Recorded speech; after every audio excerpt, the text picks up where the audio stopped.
Imam Ghazali meriwayatkan bahwa Allah Ta'ala berfirman, "Man lam yarda bi qada'i wa lam yasbir ala bala'i wa lam yashkur ala na'ma'i falyattakhidh ilahan siwa'i."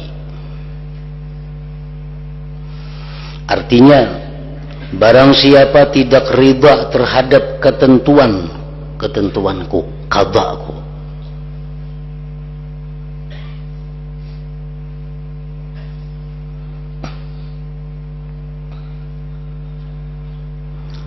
tidak bersabar menghadapi bala cobaan, tidak bersabar menghadapi bala cobaanku.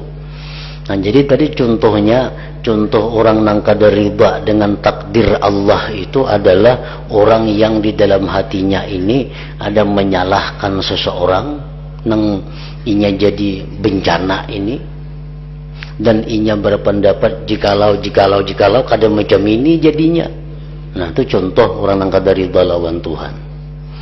Termasuk orang kada ridha lawan Tuhan, orang yang i'tirad ala Allah, mengkritik Tuhan. Ya Allah, kenapa hambamu ini ditimpa demikian? Padahal hamba kada sanggup menghadapi ini. Nah, ini contoh orang yang kada ridha dengan takdir Allah. Kenapa hambamu ya Allah demikian? Maka hambamu sembahyang, maka ulun ini beribadah lawan pian ulun ini tak. Kenapa ulun diberi musibah macam ini? Nah, bila nadanya itu i'tirad kepada Allah, memprotes terhadap Allah, itu termasuk nang dianggap kada ridha lawan takdir Allah. Ujar Tuhan, barang siapa tidak ridha terhadap ketentuanku dan tidak bersabar menghadapi bala cobaanku. Orang nang kada sabar itu contohnya kayak apa? Orang nang mengeluh kepada orang lain, yang mana orang lain itu kada akan bisa menyelesaikan masalah nang dihadapinya. Kalau orang lain itu merupakan sebab dari Allah untuk menyelesaikan masalahnya, nah itu kada termasuk mengeluh. Kita mengadu kepada orang lain terhadap bencana, terhadap penyakit, terhadap apa nang kada nyaman lawan kita mengadu kepada orang lain. Yang orang lain ini adalah dikenal sebagai sebab yang datang dari Allah untuk menyelesaikan itu. Nah, itu kadang mengeluh ngarannya. Contohnya kayak orang sakit. Nah, orang sakit ini datang kepada tabib, datang kepada dokter, ini menyampaikan keluhannya. Dokter, ulun ini sakit ini, sakit itu, sakit ini, sakit ini. Dokter kawala ikam guring, kalau kawa guring ulun berapa hari dah, 10 hari dah kada kawa guring. Kam kawala makan, kada kawa makan. Nah, kalau itu disampaikan kepada dokter, karena dokter ini adalah sebab Allah di muka bumi untuk menyembuhkan penyakit, itu kada jadi masalah, kada menghilangkan kesabaran artinya. Tetapi kalau kita menyampaikan keluhan-keluhan kita ini kepada orang yang bukan menjadi sebab dari Allah menghilangkan masalah kita, nah itu ngarannya asyakwa ila ghairillah. Itu ngarannya mengadu kepada selain Allah. Nah, kita misalnya mengadukan masalah kita misalnya kehilangan. Nah, kehilangan ini orang-orang yang bisa dianggap sebab Allah di muka bumi untuk bisa mencari barang hilang itu antara lain polisi umpamanya, itu kan bisa.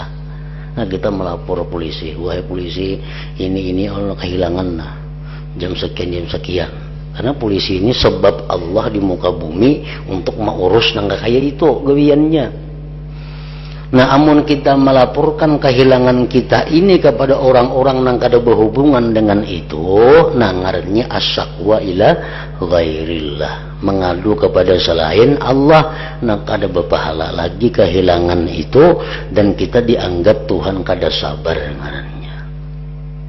Ada orang datang, orang bertakun kada, aku ini sakit dada, malam kada kawa guring bawa minggu sudah. Nah, madu orang datang bertakun kada, dokter kada, apa kada, cuma hanya sekadar mengungkapkan kesakitan nih. Nah, itu orangnya kada sabar.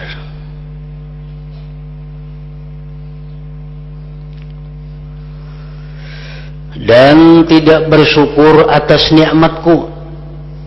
Ajar Tuhan, barang siapa nang kada bersyukur terhadap nikmatku, kada bersyukur lawan nikmat Tuhan itu arti menggunakan nikmat jalan maksiat. Ada berisi duit digunakan untuk maksiat, ada berisi kendaraan digunakan untuk maksiat. Nah itu kada bersyukur lawan nikmat Tuhan.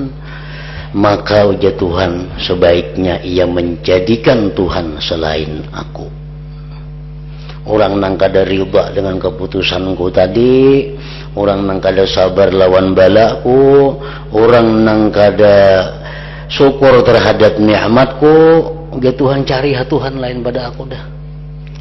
Cari Tuhan lain pada aku. Ada yang berkata seolah-olah Allah berfirman, orang ini tidak ridha terhadapku sebagai Tuhan ketika ia membenci qada, keputusan Allah, maka hendaklah ia menjadikan Tuhan lain yang ia ridai. Ya Tuhan, cari Tuhan lain nang ikam ketujuh siapa? Nah, makanya tadi Imam Ghazali sudah mengkhawatirkan orang nang kada ridha dengan hukum Allah, keputusan Allah, nah, itu kalau nya kada diberi tobat oleh Allah bisa matinya membawa kekafiran dan kemunafikan. Hukum Allah.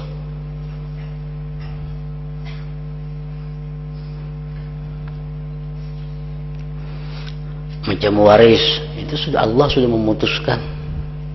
Memutuskan apa? Dalam Al-Quran, abah dapat sekian harta warisan, mama dapat sekian, bini dapat sekian, anak bini-bini dapat sekian, anak laki-laki dapat sekian. Itu sudah keputusan Allah langsung di dalam Al-Quran. Ada bini-bini nang protes, cuma dikitnya aku bagian. Nang laki mati, bisi anak 4. Dapat warisan berapa nang bini itu? Dalam Al-Quran disebutkan sumun 1/8. Nah, mengeritik nang bini, dikitnya 1/8 dapat.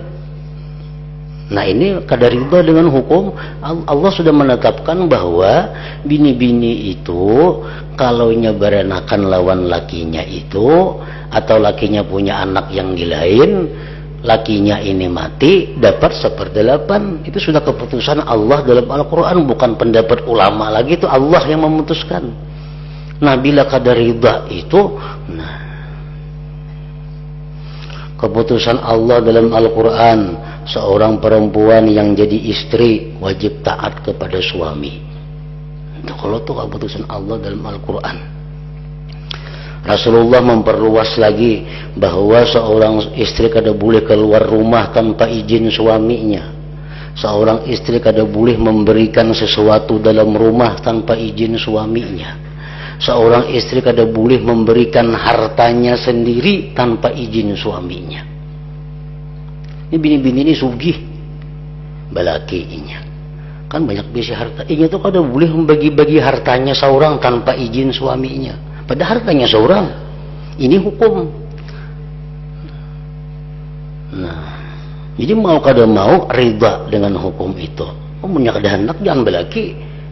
Untuk Allah, mengalihnya belaki jam pun seorang aja diberiakan bepadah juga. Peraya belaki muka itu.